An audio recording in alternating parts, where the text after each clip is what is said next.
Hey guys, it's Beth Murphy here. I have a cold, but I thought this was the perfect time because there is no perfect time to talk about depression.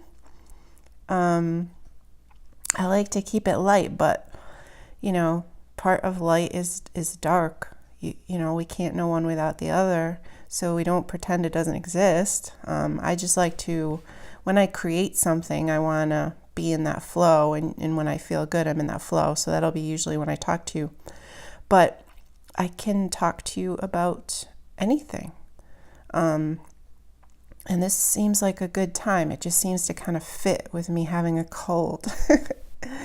So we're going to talk about depression. If you don't know who I am, I'm a metaphysician. I'm a counselor. And that was important to me because I knew that there were bigger answers that people needed.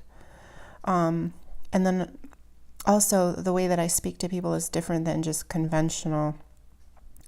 I noticed conventional psychotherapy can go on for years. Now I'm going to continue. I will talk about my own depression.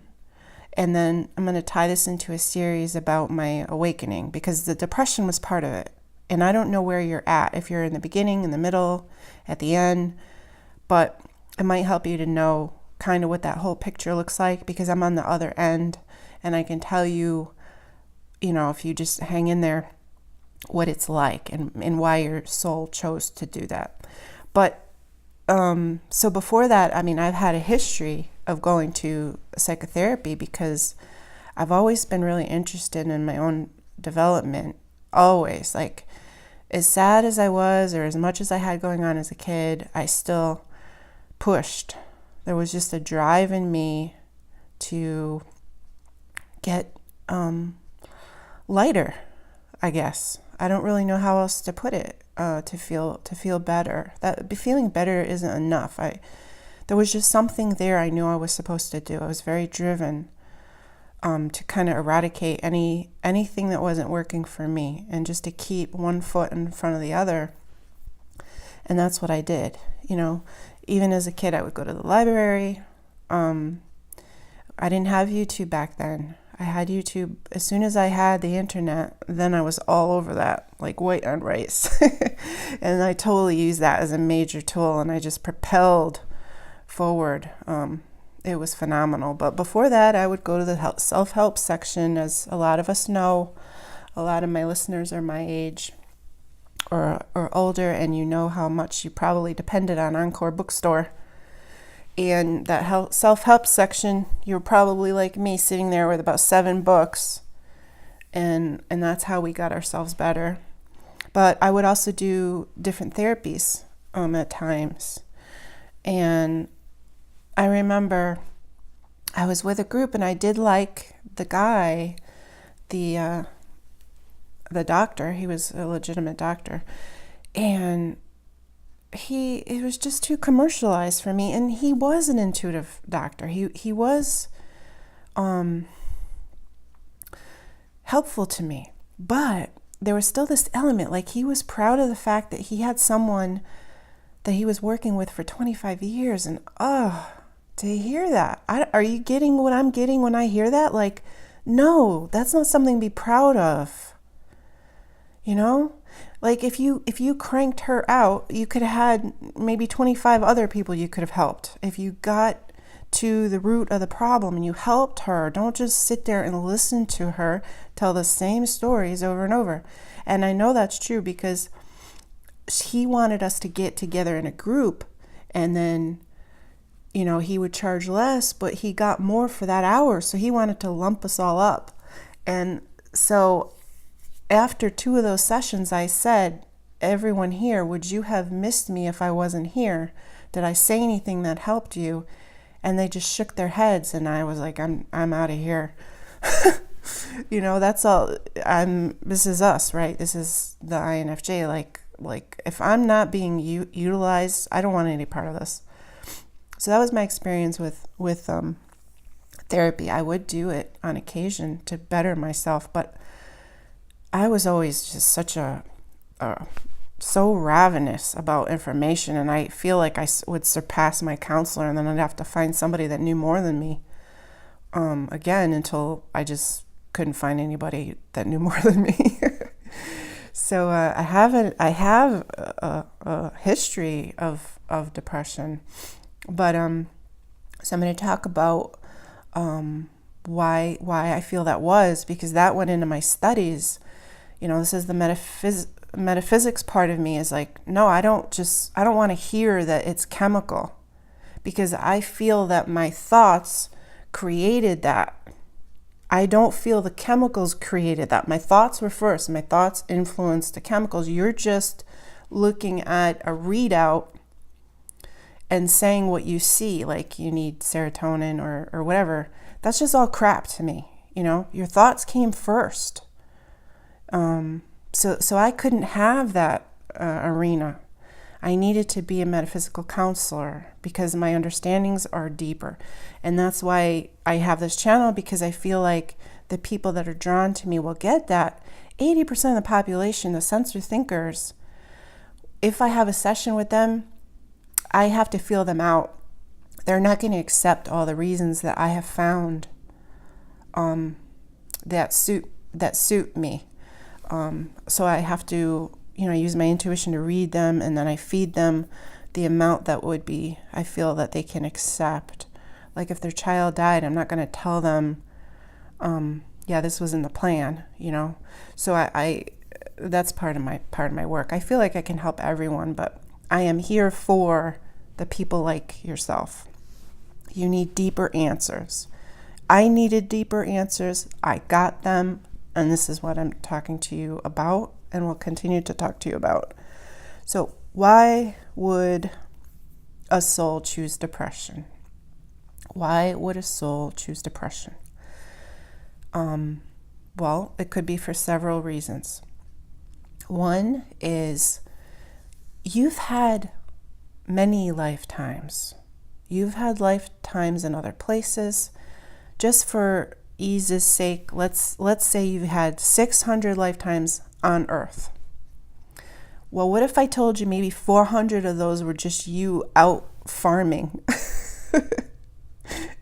What if they were just really that boring and you didn't do much? Okay?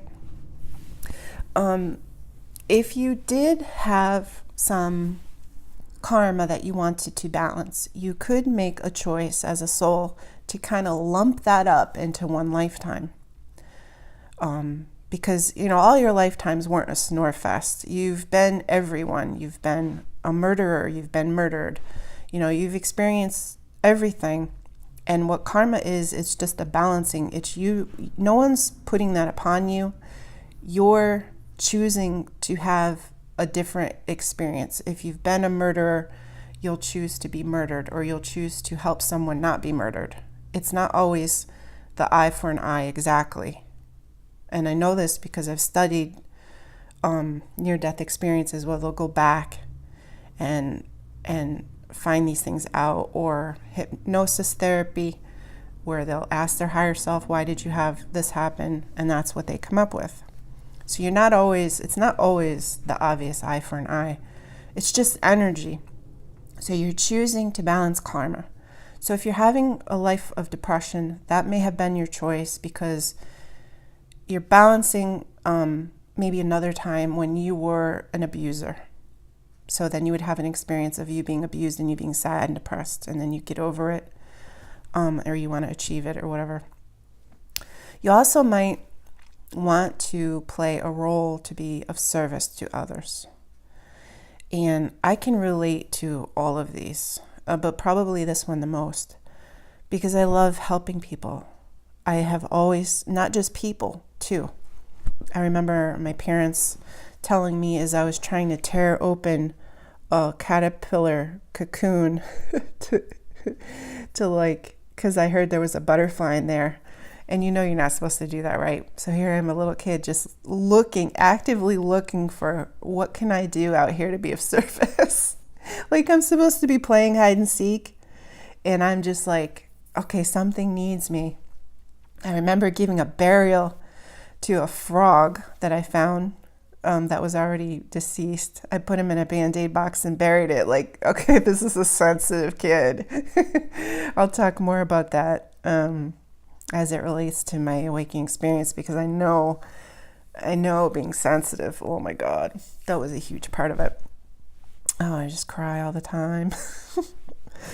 But anyway, so service to others. Now think about it. How could you best serve others? Well, stand in their shoes.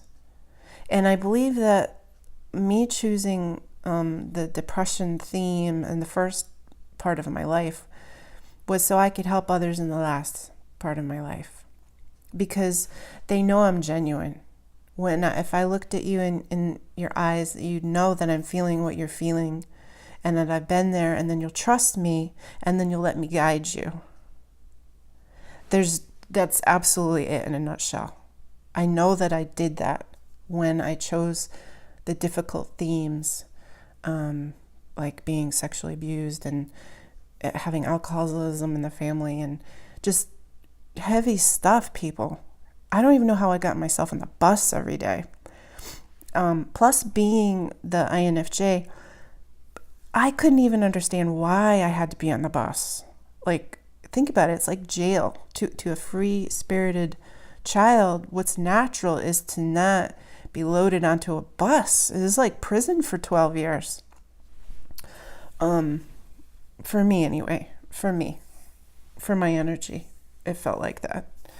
I wouldn't be surprised if other people felt like that. If you want to tell me that would be great. Sometimes I sit here and I'm like, oh, I don't know if they're getting this. All my little bits of weirdness.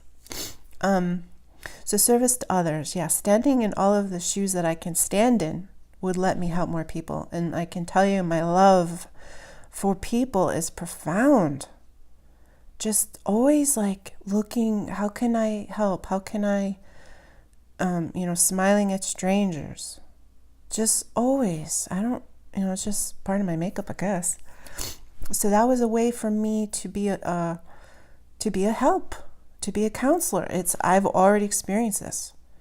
And I'm sure people everywhere of all types that understand that. I'm guessing the people that become addiction counselors, the best ones, I'm sure, are the ones that actually went down that road and came back and said, hey, I've been where you're going. You don't want to go there, and so forth. And they're more apt to follow them.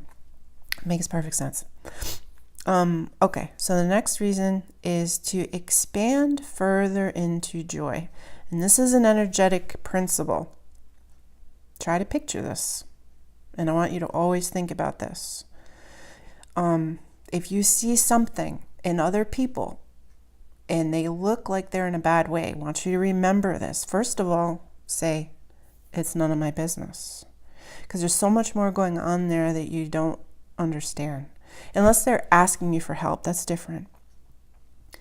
But if you see someone, try to remember that a soul will often choose what appears to be difficulty because it will allow them to go the distance forward that they just went, backwards in what seems like pain. So picture when you have a rubber band between your fingers and you pull it back. The further you pull back, the further it's going to spring forward. This is the nature of energy as it relates to experience. So, how we say you have to know the dark to know the light. You have to know what hot is before you know what cold is. Same thing. You don't have to make this dramatic. It is what it is. So you'll experience these negative things so you can propel forward into joy. And I absolutely had that as my experience. Now I just did one of my normal videos yesterday about being an INFJ, and moodiness was on our countdown. This is part of it. What I said is, don't make moody a bad word. The sensor thinkers use moody, oh, you're moody, as a bad word. It's just we have a large range of emotion. And that is part of it. The pulling it back, that range, the despair means that you can know joy in the opposite, whether you realize it right now or not. And I know you may not realize that. If you are in despair, you might not realize it, but I'm here to tell you what it looks like on the other side. It's just showing you how much you can be in the vibration of love, and you're going to work out some things on the way. You don't just have despair and then all of a sudden you wake up one day and you're in joy. I mean, that can happen, but that would be a bumpy ride. What happens on the way is you start forgiving others, you stop blaming others, you start loving yourself, and then that's what that road looks like from despair. And that I will tie that into my awakening experience, because mine kind of sprung quick and then it was difficult. It was kind of traumatic. You don't want that. You don't want to try to have that experience on purpose, because it can be difficult to rise up that fast. And I'll leave it at that for now. I'll get into more detail in the future. But this video was supposed to be about why would a soul choose depression, and that's what I'm telling you. You can get a lot done in one lifetime. All right. That's what they say after they're passed over and you ask them. You can be service to others, meaning I've walked in your shoes. I can help you. And you can expand yourself further into joy by picking all that bad in one lifetime. You could just go bam and spring forward into joy. And a lot of people are choosing that right now. You notice there's a lot of people on the earth that's not an accident. They're all here on purpose, because we're going through this major upgrade for the earth and for us. We're spiritually evolving right now. This was past the 2012 thing. And a lot of us wanted to be a part of it. So we're picked a lot of crap. We've been through a lot of crap, but it's because we're going to go bam and we're going to spring forward into a lot of joy. Like, you don't even know. The earth is going to get cleaned up. A lot of wonderful things are going to happen because we experience everything we don't want already. All right, if you remember the 80s, it was like all about greed. So anyway, we're moving away from that. But I'm going to continue to talk about that. So that was that. If you have any questions, let's leave them below, okay? And I hope I was covered everything, and I hope it wasn't too like all over the place. But I felt that was important. It was very important because, you know, a lot of us identify with being light workers, way showers, wanderers. You know, there's different studies that will call us different names. But we did that on purpose, as sucky as it seems. As soon as you integrate that and you accept it, then you won't need it anymore as a messenger. You don't need that negativity, and you'll know your purpose. But it does involve like creating a life of love. Like, you can't be angry at people anymore or anything. And just kind of warning you, that's what I'm going to be talking about. All right, guys. I love you all. I hope you're doing well, and I will see you next time. All right.